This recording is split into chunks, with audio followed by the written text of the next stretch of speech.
नमस्कार मित्रों, आप सभी का हार्दिक अभिनंदन, स्वागत।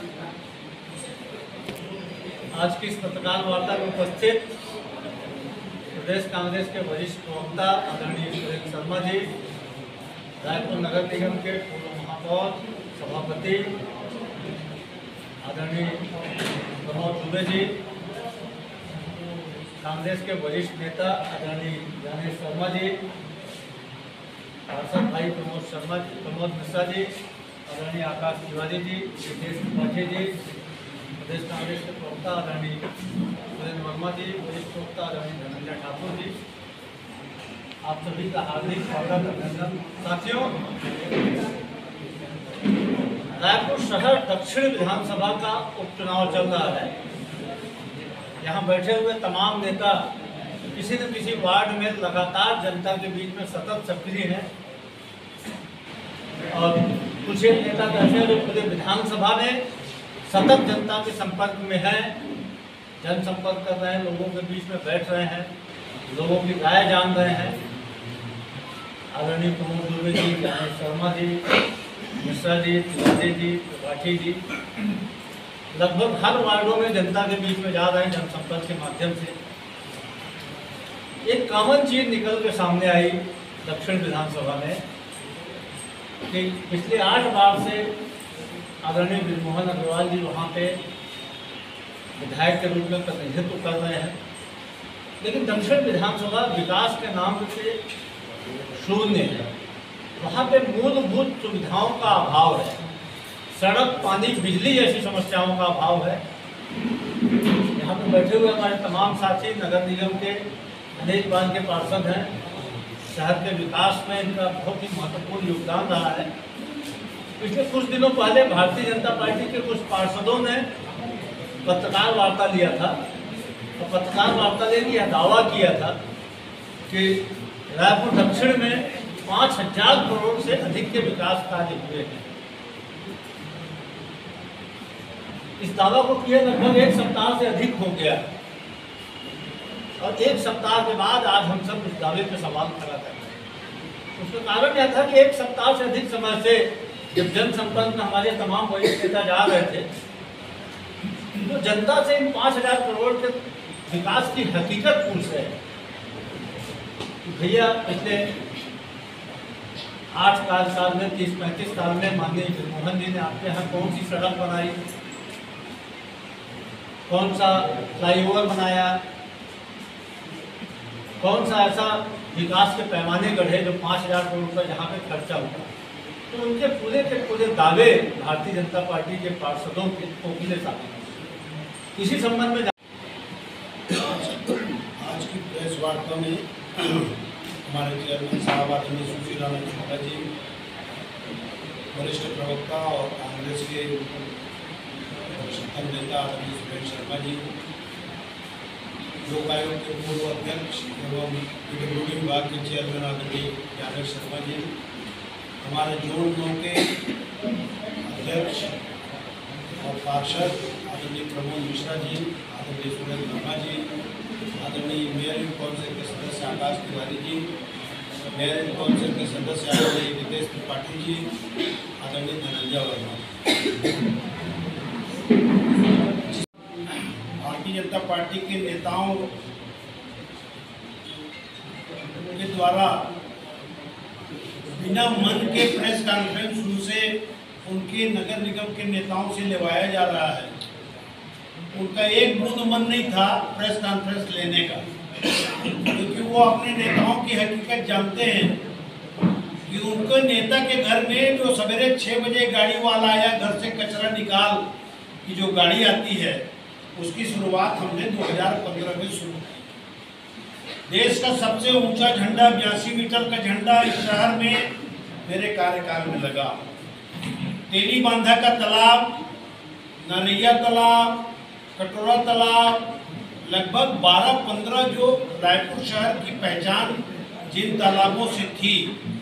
वैसे तो रायपुर तालाबों और मंदिरों का शहर कहलाता है, लेकिन भारतीय जनता पार्टी के शासनकाल में जितना तालाब पाटने का काम हुआ उसको पुनर्जीवित करने का काम हमारे महापौर के कार्यकाल में, चाहे मेरे से पहले आदरणीय किरणमयी नायर जी रही हो, चाहे मैं रहा हूँ, पूरे रायपुर शहर के विकास की अगर धुरी आप देखेंगे तो ये पिछले 5 सालों की इर्द गिर्द ही आपको नजर आएगा। अब उसमें क्या क्या गिनाऊं, मैं अगर गिनाना शुरू करूंगा तो रात हो जाएगी।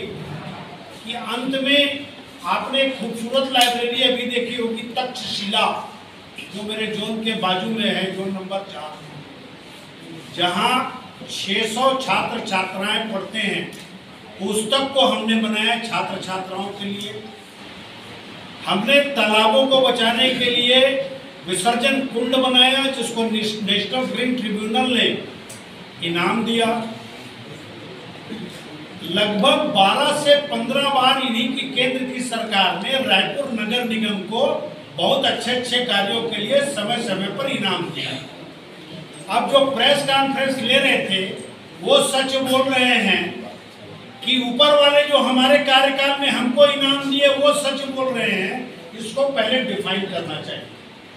दूसरी बात, पिछले 5 वर्षों का अगर लेखा जोखा देखें तो माननीय भूपेश बघेल जी की सरकार में अधोसंरचना मद में 19-20 में 19,56,47,000 रुपया ये अधोसंरचना में पैसा आया।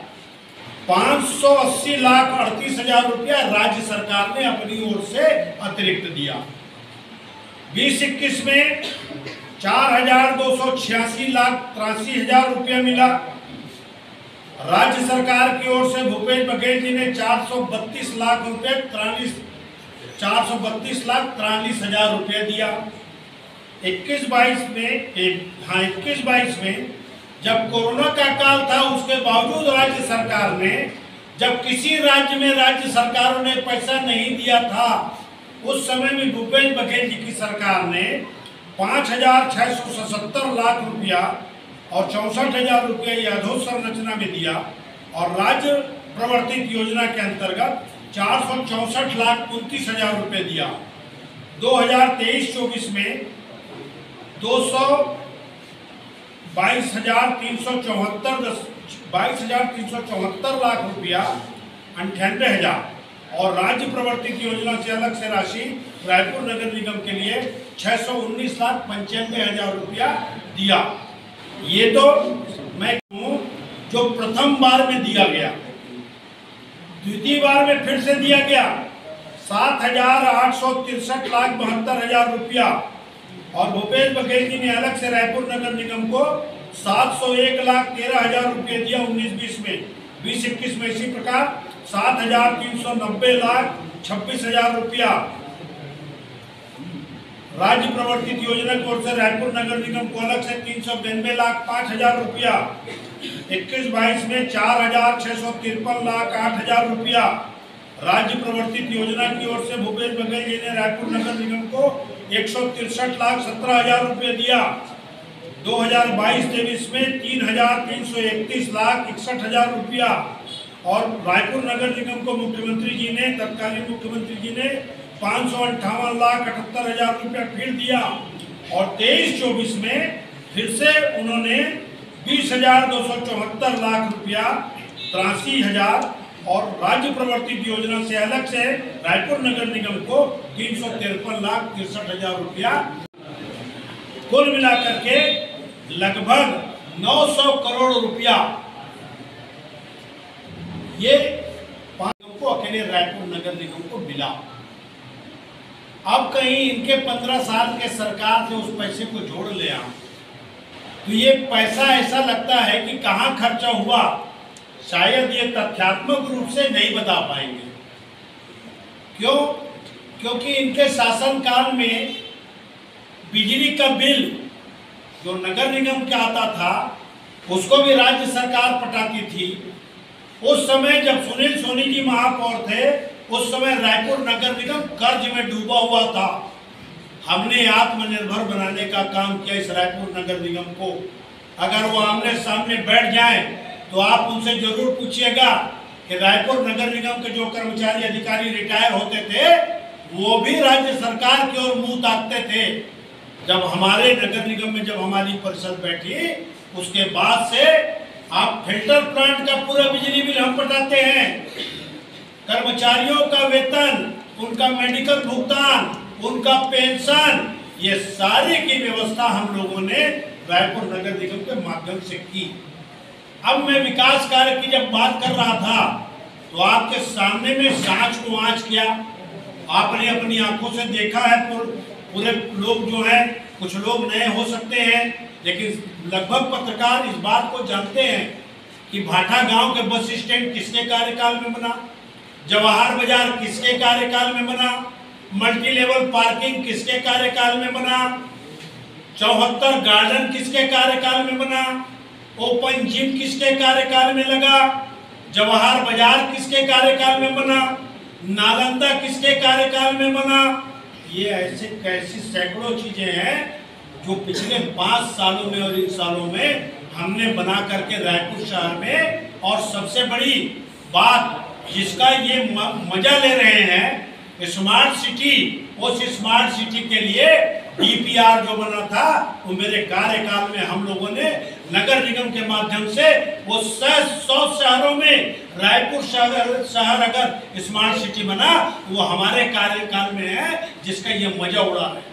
अब मजा उड़ाने वाले लोग से मैं पूछना चाहता हूं कि 5 साल सुनील सोनी जी का कार्यकाल रहा सांसद का, एक ठो पत्थर दिखा दे उनके नाम का, मैं आज अभी इसी वक्त अपने पद से इस्तीफा दे दूंगा। एक ठो पत्थर नहीं उनके शिलान्यास का 5 साल में। लोकार्पण की बात तो बहुत दूर, कहाँ गया उनके खुद की सांसद निधि को वो खर्च नहीं कर पाए। ये तो हमने आपके लोकप्रिय अखबार में पढ़ा। तो हमने जो विकास कार्य किया वो हमने कोई उपकार नहीं किया। ये तो उपकार करे टाइप बात कर रहे हैं, जनता का अपमान कर रहे हैं। आपको लोगों ने वोट डाला और आप एक एक ठोक गिना रहे हो जैसे उधारी पैसा ले लिया हो आपसे, या आपके पिताजी की 22-25 हजार एकड़ जमीन थी, उसको आपने बेचा, उसको खर्चा करके आपने कुछ 2-4 ठो 10 ठो रोड बना दिया। ये ऐसा कोई गिनाया जाता है क्या? हमने तो आज तक आपके सामने आदरणीय सुशील आनंद शुक्ला जी हो, चाहे ज्ञानेश शर्मा जी हो, चाहे प्रमोद मिश्रा जी हो, हमने तो आज तक नहीं गिनाया। भाई आकाश तिवारी के यहाँ रोज कितने सारे वो सैंक्शन करा के लाते हैं, या रितेश त्रिपाठी जी क्या। हम तो जनता से बंधे हुए लोग हैं, और इसी दायित्वों का निर्वहन करने के लिए जनता ने हमको चुनाव जिताया था। ये हम अपने कर्तव्यों का निर्वहन कर रहे हैं। वो तो ऐसा बात कर रहे हैं जैसे उनका अधिकार है यहाँ की 10 लाख जनता के ऊपर या दक्षिण विधानसभा के लोगों के ऊपर, कि हम अपने कर्तव्यों की बात करते हैं और वो अपने अधिकार की बात करते हैं। वो एहसास कराते हैं। एक ठो नाली को 4 जन आदमी बोलते हैं इसको मैं बनाया हूँ करके, उसी को ब्रिजमोहन अग्रवाल जी कहते हैं ये नाली मैं बनाया हूँ, उसी को सुनील सोनी जी कहते हैं ये नाली को मैं बनाया हूँ, उसी को मीनल चौबे जी कहते हैं ये नाली को मैं बनाई हूँ, वो उसी नाली को फिरा करके उनके मुख्यमंत्री जी कहते हैं ये नाली को ये बनाए हैं। हक खा गया, नाली नहीं सोने का वो हो गया। उसी बात को पूरा अरुण साहब जी कहते चंगोरा भट्टन जाकर के। इससे हास्यास्पद कुंठित मानसिकता की बात क्या होगी कि एक नगरीय प्रशासन मंत्री जो पूरे 70 वार्ड के लिए बात करने की बात छोड़ करके एक वार्ड में जाकर के 1 करोड़ रुपए विकास काम के लिए देता है। इससे उनकी मानसिकता परिलक्षित होती है। क्या केवल 1 वार्ड में रहने वाले लोगों ने आपको वोट दिया? 70 वार्ड के में से 69 वार्ड के लोग क्या आपका मतलब क्या किया भाई? वो लोग गुनाह कर डाले क्या बेचारे लोग? प्रेस कॉन्फ्रेंस में जो बैठे थे बेचारे लोग उसको जबरदस्ती बैठाए थे और वो खुद बोल रहे थे हम लोग क्या बोले इनके सामने में कर, लेकिन हम लोग तो आपसे तथ्यात्मक बात कर रहे हैं। और जो बात है हमारे सुशील आनंद शुक्ला जी जिनको डिप्यूट करेंगे वो आगे की बात बताएंगे। माननीय सभापति प्रमोद जी ने बहुत विस्तार से अपने कार्यकाल में महापौर ने रायपुर शहर के विकास के लिए जो कार्य किया उसको विस्तार से बताए, और जो भी बातें हैं वास्तव में उनकी कही हुई सारी बातों में वजन है, तथ्यात्मक है। मैं तो बस माननीय ब्रिजमोहन अग्रवाल जी से एक ही प्रश्न पूछना चाहता हूँ आज जिस मार्ग को हम लोग तात्यापाड़ा से लेकर के सादर चौक की चौड़ीकरण के लिए जिस ढंग से हम लोग लगातार 15 साल से नगर निगम के सामान्य सभा में प्रस्ताव पारित होकर के उसकी चौड़ीकरण को लेकर के हमने राज्य सरकार के पास भेजा। एक ही चीज के लिए मैं उनसे आग्रह निवेदन करना चाहता हूं कि केवल इसी बात का वो जवाब दे दे कि आपने उस सड़क को, जिसको हम रायपुर शहर का जीवन रेखा बोलते हैं, जिसमें हजारों की संख्या में रोज लोग वहां से आना जाना करते हैं और वहां की जो ट्रैफिक की समस्या शाम को और सुबह देखने लायक रहती है कि कितनी परेशानियों से लोग वहां अपने आवश्यक कार्यों के लिए जब गुजरते हैं तो घंटों घंटों उनको विलंब होना पड़ता है। तो क्या ये लगातार विधायक रहे और उनके दक्षिण क्षेत्र से होकर ये गुजरने वाली सड़क, उन्हीं के बारे में केवल एक चीज के बारे में बता दें कि आज तक उस जो आमापाड़ा से लेकर तात्यापाड़ा तक का चौड़ीकरण तो हुआ, और जब चौड़ीकरण का प्रस्ताव पूरे शारदा चौक तक के लिए गया था, जयस्तंभ चौक तक के लिए गया था, तो क्या कारण थे, क्या अकर्मण्यता थी, क्या असमर्थता थी माननीय बृजमोहन अग्रवाल जी का, वो रायपुर शहर की और दक्षिण की जनता को बताए कि किन कारणों से उस रोड की चौड़ीकरण का कार्य अभी तक नहीं हो पाया है, क्यों नहीं करवा पाया है, क्यों उसका वो श्रेय लेने की स्थिति में नहीं है। केवल एक बात की जानकारी माननीय बृजमोहन अग्रवाल जी आप सबके माध्यम से या हम लोग आपके माध्यम से जो बात कर रहे हैं उसका वो जवाब दे दे। हम तो मैं इतना ही बात बोलना चाहता हूं जिसकी तकलीफ रायपुर शहर की 10 लाख जनता भोग रही है। बैठे वहां के व्यापारियों की पूरा व्यापार प्रभावित हुआ पड़ा है कि उसके सिर पर तलवार लटके, कब वो अपने दुकान की चौड़ीकरण के लिए, कब नगर निगम का और राज्य सरकार का दस्ता आकर के तोड़ दे। बगैर अभी यही स्थिति है व्यापारियों के साथ कि व्यापारी को बगैर कोई जानकारी दिए नाप जोख कर रहे हैं, उनके कागज मंगा रहे हैं, लेकिन ये नहीं बताया जा रहा है कि आपको इसमें मुआवजा दिया जाएगा कि नहीं दिया जाएगा। कभी व्यापारियों को अधिकारियों के माध्यम से चमकाया जाता है कि अब आपको मुआवजा नहीं मिलेगा क्योंकि ये जो एरिया है वो आबादी क्षेत्र में आता है। क्या रायपुर शहर में एक ही रोड के लिए 2 अलग अलग कानून बने हैं क्या? आमापाड़ा से लेकर के तात्यापाड़ा तक के लोगों के लिए आपने मुआवजा दिया, तात्यापाड़ा से लेकर के शारदा चौक तक की मुआवजा के लिए आप नए नियम कानून बना रहे हैं कि उनको मुआवजा देना न पड़े। और एक स्काई वॉक जो जर्जर हो चुका है, जो कभी भी लोगों के लिए आफत बन सकता है, उसके लिए आप उसको पुनः चालू करने के लिए 100 करोड़ का प्रावधान रख रहे हैं। ये सब चीजों के बारे में माननीय बृजमोहन अग्रवाल जी को और भारतीय जनता पार्टी की सरकार को आम जनता के सामने तथ्यात्मक उत्तर रखने की आवश्यकता है। इस बारे में उनको बोले जाने की आवश्यकता है, न कि बेवजह इस बात को बताए कि मैंने 5000 करोड़ का। अरे आपके किए हुए काम को बताने की जरूरत नहीं है, आम जनता इस बात को देखती है। आज दक्षिण में मैं आपको बताता हूं कि पूरे तीनों विधानसभा में पाइपलाइनें बिछी, केवल दक्षिण एक ऐसा था कि भरे त्योहारों में वहां की सड़कें खुदी की खुदी रह गई। लेकिन दुर्भाग्य से दक्षिण के आम जनता के लिए बड़ा दुर्भाग्यजनक बात थी कि कभी भी माननीय विधायक महोदय ने उस गड्ढे को भरने के लिए कभी अपने ढंग से कोई दबाव नहीं बनाया। उन्होंने एक पहल तक नहीं की कि नहीं, रायपुर के दक्षिण के क्षेत्र में खुदे हुए जो अमृत मिशन योजना के तहत जो गड्ढे खुदे खोदे गए हैं, जिसके लिए हम लोगों ने नगर निगम के लोक परिषद में दबाव बनाया कि लेकिन वहां पे जानबूझ करके उसको रुकवाया गया था। क्यों रुकवाया गया था, इस बात का भी स्पष्टीकरण उनकी ओर से आना चाहिए। क्यों आम जनता को, दक्षिण के लोगों को उस खुदे हुए गड्ढों के कारण दबाव के चलते उसको भराई नहीं कर पाए, क्यों नहीं करवाएगा, इस बात की जानकारी भी दक्षिण की जनता जानना चाहती है माननीय जनप्रतिनिधि महोदय से। मैं तो बोलना चाहता हूं भाई, सवाल इस बात का है, ये बात बृजमोहन अग्रवाल के लिए नहीं, ये विधानसभा चुनाव सुनील सोनी के लिए है। सुनील सोनी की प्रत्याशी है। सुनील सोनी को अपनी उपलब्धियों को तथ्यात्मक ढंग से 5 साल के सांसद के कार्यकाल का, 5 और 6 साल के महापौर के कार्यकाल का, और जो पार्षद के रूप में जो भी उपलब्धि, आरडीए के चेयरमैन के रूप में जो उपलब्धि थी, उन्होंने सही मायने में कुछ हासिल की आम जनता के लिए, तो उनको तथ्यात्मक रूप से आंकड़ों के साथ उनको रखे जाने की आवश्यकता है। केवल इस बात को बता दी कि आपने 5000 करोड़ रुपए का हमने ये विकास कार्य कराया, तो इसका मतलब ये होता है हर वार्ड में 250 करोड़ रुपए। हम लोग अभी चुनाव प्रचार के दरमियान वार्डों में जा रहे हैं। 250 करोड़ रुपए कोई छोटी मोटी रकम नहीं होती, तो 250 करोड़ रुपए लोगों को दिखना तो चाहिए। हम लोग अभी 7-8 दिनों में यही प्रयास करते रहे कि कहीं हम वो 250 करोड़ रुपए जो वार्डों में खर्च किए जाने का जो उन्होंने प्रेस कॉन्फ्रेंस के माध्यम से, पार्षदों के माध्यम से जो बतलाया है, जो जानकारी दी है, वो 250 करोड़ रुपए वार्डों में दिखे तो कहां पे वो कार्य हुआ है।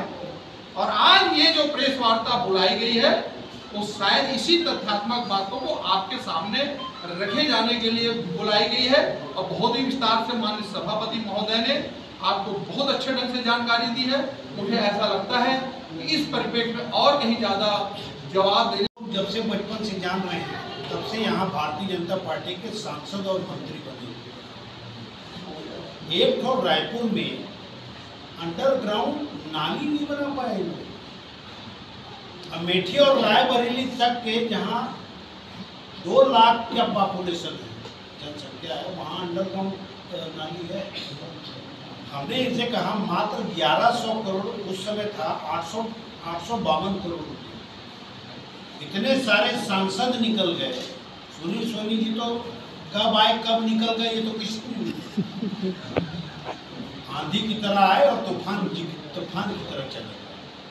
लेकिन मोहन अग्रवाल जी भी इतने साल मंत्री रहे, 15 साल मंत्री रहे। अपने पता नहीं कौन से इंजन लगाते हैं लोग, डबल इंजन कर लेकिन एक ठो इंजन इनका काम नहीं कर पाता। एक ठो अंडरग्राउंड सीवरेज ही कर देते तो उससे मच्छर से मुक्ति मिल जाती। केवल एक बात हमने सुनील सोनी जी को, सांसद का चुनाव मैं भी लड़ा, उनके घर में बधाई देने गया था, उनसे एक निवेदन किया था, आप 5 साल बहुत कुछ करो मत करो। हमने अपने दायित्वों का निर्वहन बखूबी किया। 2 पीड़ा जीवन में सबसे महत्वपूर्ण होती है, एक शिक्षा और दूसरा स्वास्थ्य। शिक्षा के लिए उन्होंने पूरा आत्मानंद स्कूल खोल दिया और स्वास्थ्य के लिए हमर अस्पताल खोल दिया। ये 2 ही तो जीवन में बड़े खर्चे होते हैं क्या? ये दोनों से अगर आदमी को निजात मिल गया तो आपके जीवन में 90% आपकी राशि जो है इसी में जो खर्च होती है, उसको बचाने का काम कौन सी सरकार ने की है, ये मैं भारतीय जनता पार्टी के नेताओं से पूछना चाहता हूँ। और खुले खुला स्कूल को जांच कर रहे हो। अरे उसी का सीट बढ़ा देते, जहाँ 1100 है उसको 1500 कर देते, तब हम आपको मानते भाई कि कुछ आप अच्छा काम कर रहे हो। हमारा अस्पताल है, आप डॉक्टर जो 64 डॉक्टर थे उसमें से अभी 30 डॉक्टर बचे। जो भूपेश बघेल जी ने जो अस्पताल खोल, ये हकीकत को तो जानते ही नहीं है इनके नेता लोग। आयुष्मान कार्ड चिल्ला रहे हैं, आयुष्मान कार्ड में इलाज हो रहा है, 2000 करोड़ रुपया डॉक्टरों का बाकी है। आप में से बहुत सारे लोग होंगे, एक भी जन आयुष्मान कार्ड लेकर के अस्पताल में चले जाओ और आपका इलाज हो जाएगा, तो आप जो बोलोगे मैं करने के तैयार हूं। 2000 करोड़ रुपए डॉक्टर का बाकी है। अभी पेपर में पढ़ो, डॉक्टर लोग रेजिग्नेशन देने के लिए आ गए। कौन सा सरकार चला रहे हैं, किसकी सरकार चला रहे हैं? मजा में सब हवा छाप बात करने वाले लोग हैं। आगे की बात सुशील सरकारी मुख्यमंत्री माननीय अजीत जोगी जी के समय से वहाँ जो लोग बोते हैं, वो लोगों ने फिर से निवेदन किया था कि इसमें हम बोते आए हैं। उस समय भी जब कांग्रेस की सरकार थी, उस समय इनको बोने के लिए अनुमति वापस दे दी गई थी। फिर अभी एक नया चीज सुनने में आया कि वो जमीन को किसी ने किसी के माध्यम से बेच दिया। अब वो तो चारागन की जमीन बिकी कैसे, ये शोध का विषय था। उस समय जब हमारी सरकार थी, उन्होंने जांच करने का आदेश जारी किया, जांच भी शुरू हुई। जब जांच शुरू हुई उसके 1 साल तक के ये जांच अभी तक के भारतीय जनता पार्टी की सरकार ने रिपोर्ट नहीं दे पाई। अब वहाँ किसने जमीन बेची, हम लोग खुद ही जांच की मांग कर रहे थे भाई। उस समय वहाँ के जो पार्षद हैं सतनाम सिंह पलाश, उन्होंने सार्वजनिक रूप से कहा कि हम लोग जांच की मांग कर रहे हैं। कलेक्टर ऑफिस में वो लोग पूरे मोहल्ले के लोग गए थे, हम लोग खुद जनदर्शन में गए थे कलेक्टर के पास। तो ये तो केवल भारतीय जनता पार्टी के जो लोग हैं, वो कोई भी एक आध जांच आप बता दो जी, वो जांच को लोग किए हैं क्या? NIA की जांच से शुरू करो आप। हवा हवा में बात नहीं करना चाहिए भाई। उनके पास कोई प्रमाण है तो सामने में लाए ना। ये तो आरोप हो गया कि अभी आप देख रहे हो हर चीज का तो आरोप वो कांग्रेस। अब आप बताओ, सचिदानंद उपाध्याय का भाई उसको आके पीट रहा है, वो कांग्रेस वाले ने मरवा दिया। उसका सगा भाई है भाई, उसके जमीन को मकान में सामान को अपना रख दिया। उसका बड़ा भाई बहुत बड़ा पत्रकार है, वो आके अपने भाई को पीट रहा है।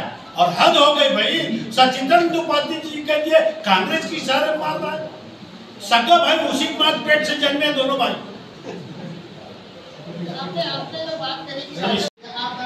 उसके कर्तव्य कुछ तो होंगे ना।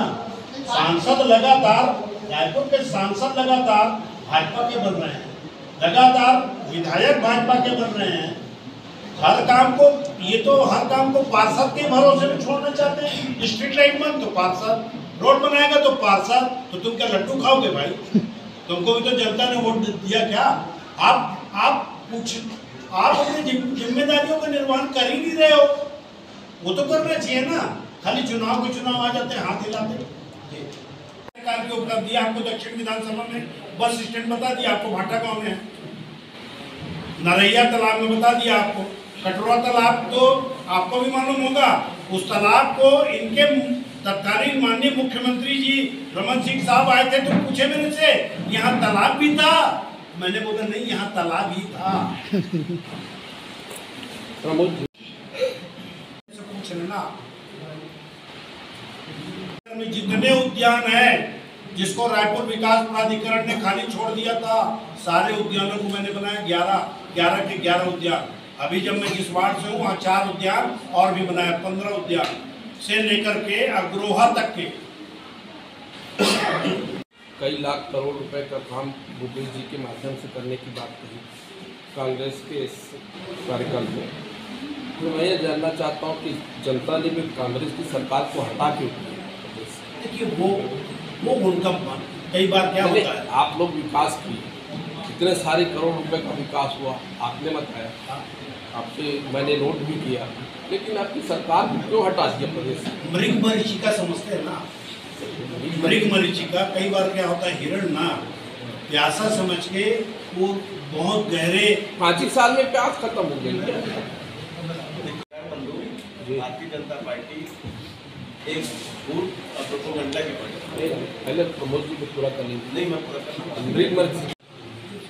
देखिए, जरूरी नहीं है कि काम के आधार पर आपको वोट मिले। हम अपना कर्तव्य समझ करके आज भी काम कर रहे हैं और भविष्य में भी काम करेंगे। हो सकता है कई बार हम अपनी बातों को नहीं पहुंचा पाते। सच को पहुंचाने में समय तो लगता है, सच को अपनी पहचान बनाने में बहुत समय लगता है। और जो लोग झूठ के सवेरे से मानिंद घूमते हैं, वो तो हमारे काम को भी आप जानते हैं, वो तो अपना काम बता देते हैं। तो कहीं ना कहीं इस बात को है कि हम अपनी बातों को नहीं पहुंचा पाए। सत्ता पक्ष भी अपने कामों की बात बता रहा है। 5,000 जो कहा है वो उनके कामों का। हम वही चाहते हैं 5,000 करोड़ के कामों की सूची दे दें। प्रमोद दुबे जी ने कांग्रेस के कार्यकाल में 900 करोड़ मिला था रायपुर नगर निगम का। बाइफरकेट करके बता दिया किस किस्मत में कितना पैसा। हम आपके माध्यम से उनसे जानना चाहते हैं कि 5,000 करोड़ रुपये ब्रिजमोहन अग्रवाल जी ने जो दक्षिण में दिया था, किन किन कामों के लिए दिया था? कौन सी नाली, कौन सी सड़क, कौन सा स्काईवाक, क्या चीज़ तो बता दें। और कोई 20 साल हो गए, एक तो उनको अपनी पहचान के लायक कोई चीज़ नहीं बना पाए। आज मैं आपके सामने बैठकर छाती ठोक कर कहता हूँ कि देश का सबसे ऊंचा 82 मीटर का झंडा मैंने लगाया है। आप एक आठ कोई चीज कार्यकाल उनका बता दें तो उनके नाम से ब्रिजमोहन अग्रवाल जी के नाम से बड़े बड़े आदमी हैं वो। अब टिकरा पार्क नाली को अगर कहेंगे, टिकरा पार्क नाली को ब्रिजमोहन अग्रवाल जी ने बनाया। आप भी तो बड़े आदमी हैं प्रमोद। मैं बताया ना, इसीलिए मैं बोल रहा हूँ कि भाटा गांव के बस मैं उतना बड़ा नहीं हूँ, लेकिन उनसे बहुत छोटा हूँ। लेकिन मैं ये बताने की स्थिति में हूँ कि भाटा गांव के बस स्टैंड मैंने बनाया।